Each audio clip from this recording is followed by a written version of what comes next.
Hello, good friends. I want to talk about the new world, which is the Americas and the Caribbeans. Some of the most wonderful people I have met in this part of the world are the Haitian people. I was at one of their independence anniversaries to speak about the relationship they have with the Igbo people.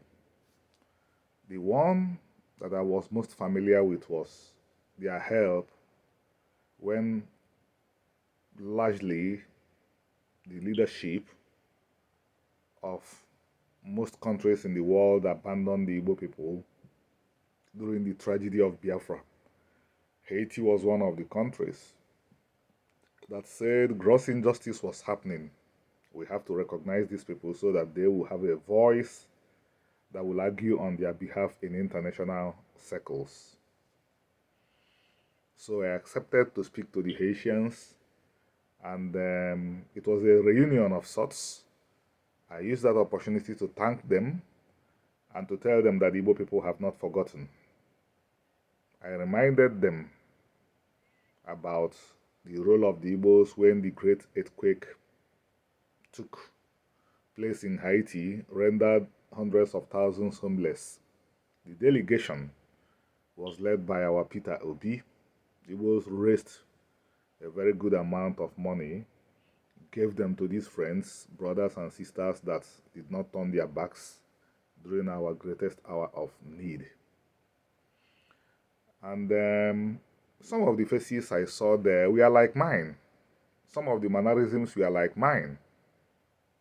But beyond the help that Haiti rendered to the Igbos during the genocide, I did not really know much about the ancient, not even the ancient history, because Haiti is not an ancient country, but the relation, how the Igbos got there, I didn't really know that. But I took a course about African religions with concentration on voodoo, candomblé, santeria.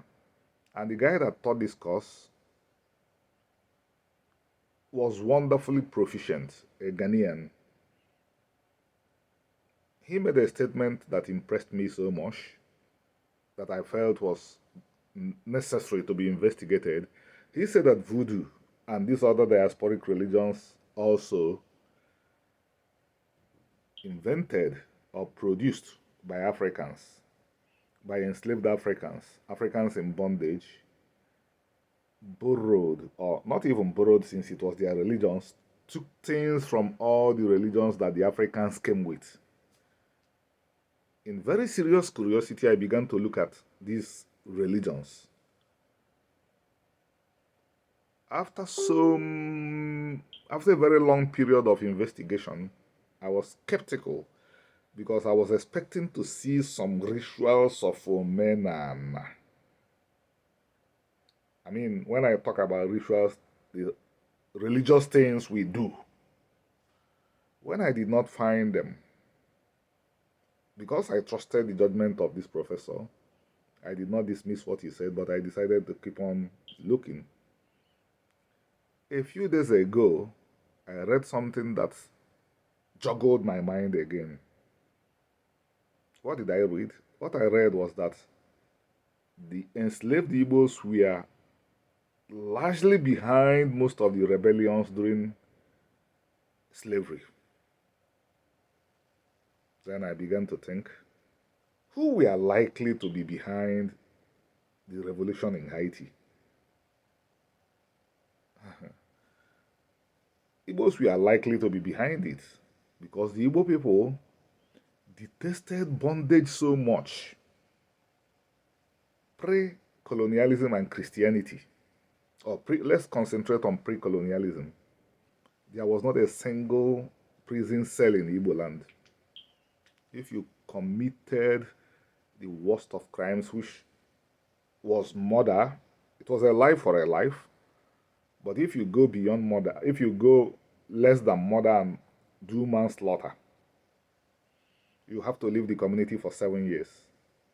If you go to the book called Things Fall Apart, the hero of that book, the protagonist of Okonkwo, his gun accidentally discharged and killed a kinsman. He went away for 7 years. Growing up in Igbo land, I know people who ran from Orifite to Ozobo on exile, where they were for 7 years. So, why did the people not build prisons? They could not think about human beings being locked up. And what were the slave colonies like? What were the colonies like? They were simply prison camps. They were simply prison camps where people were forced to breed and work. And who were likely to revolt, who were likely to be among the group that will largely revolt against such conditions? Igbos. As I investigate what happened prior to Biafra, they said, or history says, that majority of the people that carried out the coup, the popular coup, it was popular until people chose to brand it an Igbo coup for domination.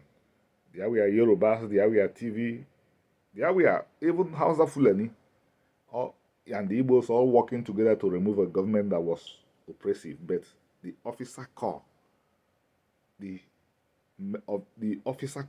majority were Igbos. And who feels most disgruntled with Nigeria? Igbos. Even though they are not being constructive in their opposition to Nigeria, because if they want to really, if they are still in their best elements, if they are still in the culture they practiced before Christianity, what they will do is to make their homeland very beautiful, very successful, going beyond their homeland, wherever they are based in the world, like in the United States. They would show Americans that they are Igbos. But old habits die hard, because they do not like prison, do not like bondage, do not like what I would call a bad life. What I mean a bad life is a life without quality. They are protesting against the idea of Nigeria, saying that they want an independent country. Unfortunately, most of their compatriots feel that the country is okay, even though the country has not been able to give the barest minimum to its citizens. But most Nigerians will say, it's okay, nations are not built in a day. I don't know when Nigeria will be built. A country that, rather than move forward, it inherited a postal service from the British. These things are not working again.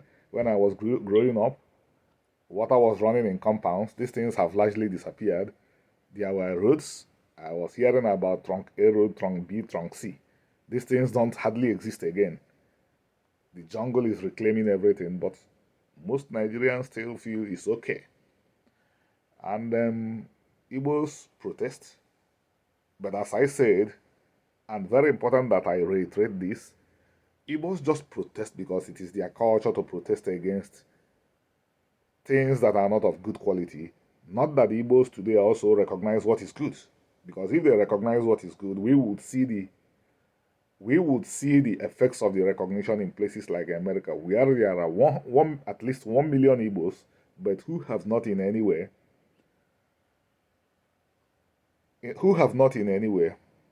produced a community that stands out in America. So I will conclude this video by saying, if we want to identify the Igbo in the New World, in the African American community, in the Caribbeans, if we want to look at expressly the survivors of the religions that came from Africa, we may be missing something. But if we look at the spirits behind those religions, if we look at what they do, some of the things these descendants of Africans do, we may come closer to understand who is Igbo and who is not Igbo. Thank you.